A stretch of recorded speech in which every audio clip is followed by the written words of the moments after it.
Hello friends, welcome back. We are back again with the new topic in the subject of the plant pathology. आज अपन virus के बारे में देखेंगे, क्या होता है वायरस। ठीक है, इसके बारे में अपन ओवरव्यू देखेंगे। इसके बारे में जो इंपॉर्टेंट लाइन होगी वो अपन देखेंगे, जो एग्जाम में पूछी जाती है।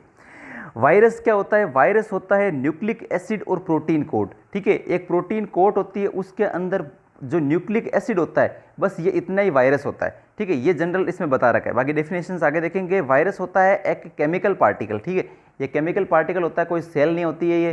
ठीक है, first viral disease plant was the reported by the Adolf mayor. ठीक है, इसके द्वारा सबसे पहले रिपोर्ट की गई थी कि जो वायरस से जो प्लांट में डिजीज होती है। उसके बाद में अपन ये देखेंगे कि टर्म जो है वायरस, उसका मतलब होता है पॉइजन। ठीक है, इसका मतलब होता है पॉइजन। इस वायरस की अगर टर्म तो वायरस दी थी बेंजरिक ने, पर वायरस का मतलब होता है पॉइजन। और the term virus was coined by the Beijerinck. इसको बोलते हैं फादर ऑफ प्लांट वायरोलॉजी। ठीक है, बेंजरिक को ही वो अपन जो है फादर ऑफ प्लांट वायरोलॉजी बोलते हैं। उसके बाद में है कि जो वायरस होता है वो ऑब्लिगेट पैरासाइट होता है। ऑब्लिगेट पैरासाइट होता है, do not kills the host. क्योंकि ये होस्ट को इसलिए किल नहीं करता है क्योंकि ऑब्लिगेट पैरासाइट का मतलब होता है कि उस पर डिपेंड होता है। जब तक लिविंग ऑर्गेनिज्म जिंदा है तब तक ये जिंदा है। जैसे लिविंग ऑर्गेनिज्म जिस पे ये होस्ट जो होस्ट है, जिस पे ये सर्वाइव कर रहा है, वो मर गया तो ये भी मर गया। तो ऑब्लिगेट का मतलब कंप्लीटली उस पर डिपेंड है। अगर ये इसको किल क्यों नहीं करता है? क्योंकि इसको पता है अगर ये मर गया तो मेरे को भी मरना है। तो इसलिए do not kill the host cell. ठीक है, ये होस्ट सेल को किल नहीं करता है। All plant virus are the parasitic in the cell. ठीक है, वो पैरासिटिक होते हैं। अब प्लांट वायरस जो जो वायरस होते हैं वो डिटेक्ट करते हैं एलिजा। एलिजा टेस्ट होता है, एक सीरोलॉजिकल टेक्निक्स होती है जिससे अपन इसको डिटेक्ट कर सकते हैं। इसके अंदर सब इंपॉर्टेंट लाइन है, इसके अंदर समझाने लायक होगा तो मैं जरूर समझाऊंगा। Crystallisation of the virus particles, जो स्टैंडले ने किया था, इसको नोबेल मिला था। ठीक है, तो जो क्रिस्टलाइजेशन होता है वो ठीक लिविंग का तो हो नहीं सकता, लिविंग ऑर्गेनिज्म का। इसका होता है तो इसका मतलब ये है कि ये नॉन लिविंग है। अपन ये भी देखेंगे कि ये लिविंग है या नहीं है, इसको जो है इंटरमीडिएट स्टेज क्यों बोलते हैं। अब वायरस की डेफिनेशन से जो सब वायरस को डिफाइन कर देगी, viruses are the sub microscopic. ठीक है, ये सब माइक्रोस्कोपिक का मतलब होता है कि माइक्रोस्कोप से मतलब बहुत ही हाईफाई माइक्रोस्कोप चाहिए। ये इलेक्ट्रॉन माइक्रोस्कोप से दिखता है, आपको पता ही है। तो sub microscopic which is replicated only in the living host cell. ठीक है, जो लिविंग सेल के अंदर ही ये जो है जो रेप्लिकेट हो सकता है। Content only one type of a nucleic acid. ये कभी भी दोनों न्यूक्लिक एसिड नहीं हो सकता। वायरस का ध्यान रख लेना, कभी भी इसके अंदर दोनों न्यूक्लिक एसिड नहीं हो सकते। या तो होगा आरएनए या होगा डीएनए, बट नेवर बोथ। कभी भी दोनों इसके से एक साथ में वायरस में नहीं हो सकते। ये वायरस की सबसे बड़ी खासियत है। ठीक है, both in the one particles and surrounded by the protein coat. जो प्रोटीन कोट के द्वारा जो है ये सराउंडेड होते हैं, ये वायरस होते हैं। ठीक है, वायरस की वापस डेफिनेशन समझा देता हूँ। Virus are the sub microscopic. ठीक है, ये सब माइक्रोस्कोपी मतलब बहुत ही हाईफाई माइक्रोस्कोप से दिखते हैं, इलेक्ट्रॉन माइक्रोस्कोप जैसे, which is replicated only in the living race cell. जो लिविंग सेल के अंदर ये दिखते हैं, only one type of a nucleic acid present होता है इसके अंदर। या तो होगा डीएनए या होगा आरएनए, कभी भी दोनों जो है साथ में प्रेजेंट नहीं हो सकते। और surrounded by the protein code, ये जो प्रोटीन कोड के द्वारा सराउंडेड होते हैं। ठीक है, majority of the plant viruses जो होते हैं content the single standard RNA. जितने भी प्लांट वायरसेस होते हैं, जितने जो डिजीज कॉज करते हैं, वो ज्यादातर होते हैं सिंगल स्टैंडर्ड आरएनए।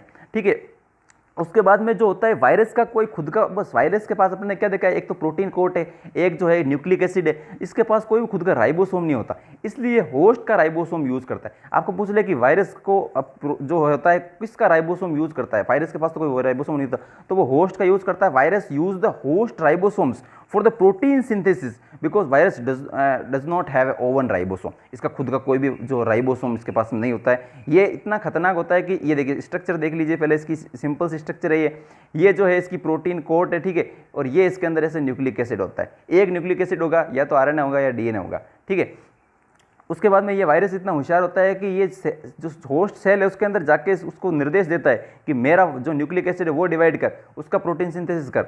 तो मतलब उसका राइबोसोम यूज करके जो उसको है ऑर्डर करता है। एंटीबायोटिक का वायरस पे कोई फर्क नहीं पड़ता, क्यों? क्योंकि ये कोई सेल नहीं है। मैंने कहा था ये केमिकल पार्टिकल है, एक न्यूक्लिक एसिड प्रोटीन है, इसलिए सेल होती है तो उस पर एंटीबायोटिक काम करता है। अब आपको पता है पेनिसिलिन कोई सेल वाल पे काम कर रही है, तो सेल ही नहीं है तो क्या काम करेगा ये? तो antibiotic have a no effect on the virus because the virus is not a cell. ठीक है, ये केमिकल पार्टिकल। वायरस पोजेस, इसमें 10 जीन होती है, वायरस में लगभग अबाउट 10 जीन होती है। अब सोच लो कितना छोटा सा है ये। अब एक क्या होता है कि आप डिफरेंस इसमें पूछ लेते हैं कि वायरियोन क्या है और वायरस क्या है। ठीक है, तो वायरियोन जो टर्म आती है उसको बोलते हैं कि ये फुल्ली मेच्योर वायरस पार्टिकल है।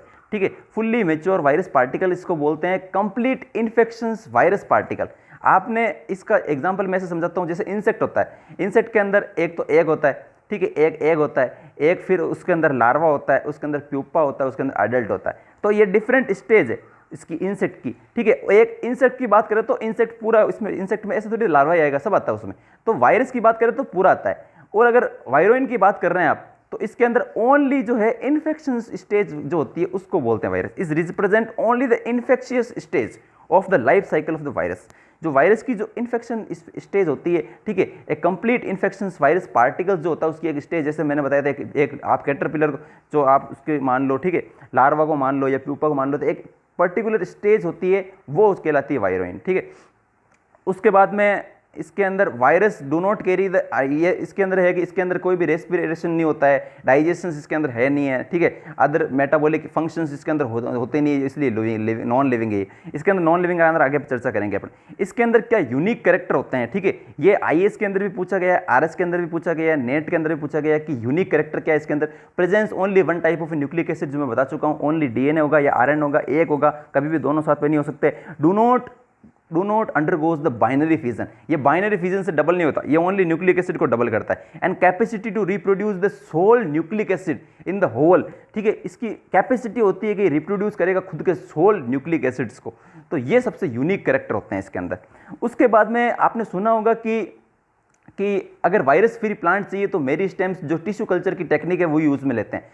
तो reasons for the virus free meristem in the infected plant, कोई भी इन्फेक्टेड प्लांट है उसके अंदर वायरस है, उसका जो मेरिस्टेम वाला रीजन है ऊपर वाला, उसके अंदर वायरस क्यों नहीं होता है, वो रीजन क्या है?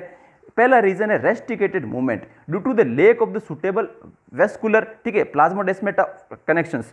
उसके अंदर जो है नया नया बनता है मेरिस्टेम, ठीक है, उसके अंदर lake of the suitable vascular system नहीं होता जो वायरस को चाहिए। पहला पॉइंट तो ये है। दूसरा है एंटीवायरल मेटाबॉलिक्स, उसके अंदर जो प्रेजेंस होता है एंटीवायरल मेटाबोलाइट्स, जो क्या करता है कि वायरस को जो नहीं आने देता है, ठीक है। और क्या होता है? फास्ट मल्टीप्लिकेशन रेट, जो वायरस की जो मल्टीप्लिकेशन रेट होती है उससे इसकी जो है फास्ट मल्टीप्लिकेशन होता है मेरिस्टेम का, तो वायरस को पहुंचने में वहाँ टाइम लगता है, इसलिए जो है ये ऊपर वाला जो मेरिस्टेम पार्ट होता है ये वायरस फ्री होता है। तो ये तीन रीजन है, रेस्ट्रिकेटेड मूवमेंट, ठीक है, वहाँ पर जो lack of the suitable vascular plasmodesmata नहीं होते कनेक्शंस, एंटीवायरल मेटाबोलाइट्स होते हैं वहाँ पर, और फास्ट मल्टीप्लिकेशन रेट होती है उसकी मेरिस्टेम की compare to the virus particles.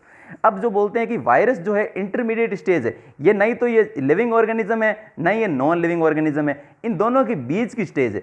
तो क्या रीजन है कि दोनों के बीच की स्टेज है? सबसे पहले एक एक को देखेंगे कि वायरस आर द लिविंग, बोल रहे हैं कि साइंटिस्टों ने कहा लिविंग है, तो उनको सब पूछा कि क्यों लिविंग है बताइए आप, तो उन्होंने बोला दे show the growth in mutations, ये ग्रोथ शो करता है खुद की, इसका न्यूक्लिक एसिड आपको पता डिवाइड होता है, ठीक है, न्यूक्लिक एसिड इसका मतलब आगे ग्रोथ करता है, और इसके अंदर म्यूटेशन भी होता है, इसलिए लिविंग है। क्या अच्छा और बताओ, और ये होता है कि इसके जेनेटिक मटेरियल होता है, जो लिविंग ऑर्गेनिज्म होता है, आप बताइए कुर्सी के अंदर कोई जेनेटिक मटेरियल होता है क्या?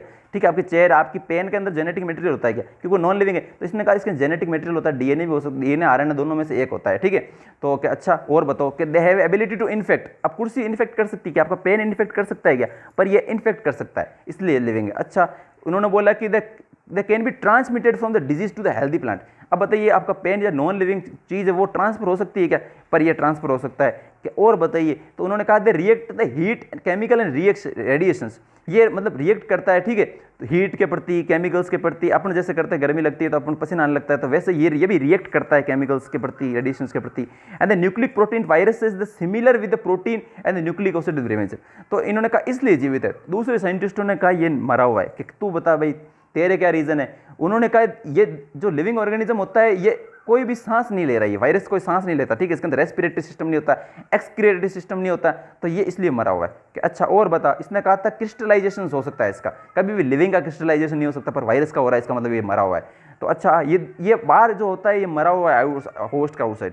क्या अच्छा depend on the living host organisms for the replication of growth, ये दूसरे पे डिपेंड कर रहा है, जो लिविंग होता है वो खुद की ग्रोथ कर सकता है। अच्छा इन्होंने और बोला they do not have a energy producing enzyme in system, इसके अंदर नहीं है, ठीक है, वाइल द लिविंग ऑर्गेनिजम्स के अंदर क्रेब्स साइकिल होती है, इसके अंदर ऐसा कुछ नहीं होता, इसलिए मरा हुआ है। अच्छा कि इसके अंदर सेल वाला सेल मेम्ब्रेन भी नहीं होती जो लिविंग के अंदर होती है, इसलिए मरा हुआ है। क्या अच्छा और बता कि do not show the functional anatomy, इसके अंदर कोई फंक्शनल एनाटॉमी नहीं है, इसलिए मरा हुआ है। क्या अच्छा और बता the sedimentations according to the molecular weight is like non living, जो इसका सेडिमेंटेशंस है ये है इसका मॉलिक्यूलर वेट नॉन लिविंग के जैसे, इसलिए मरा हुआ है। तो अब किसकी बात माने, तो इसने कहा भाई तू भी सही है, तू भी सही है, ये है जो इंटरमीडिएट स्टेज है, ना ये मरा हुआ है ना ही जिंदा है, होस्ट के अंदर जाएगा तो ये जिंदा हो जाएगा, बाहर रहेगा तो मरा हुआ है।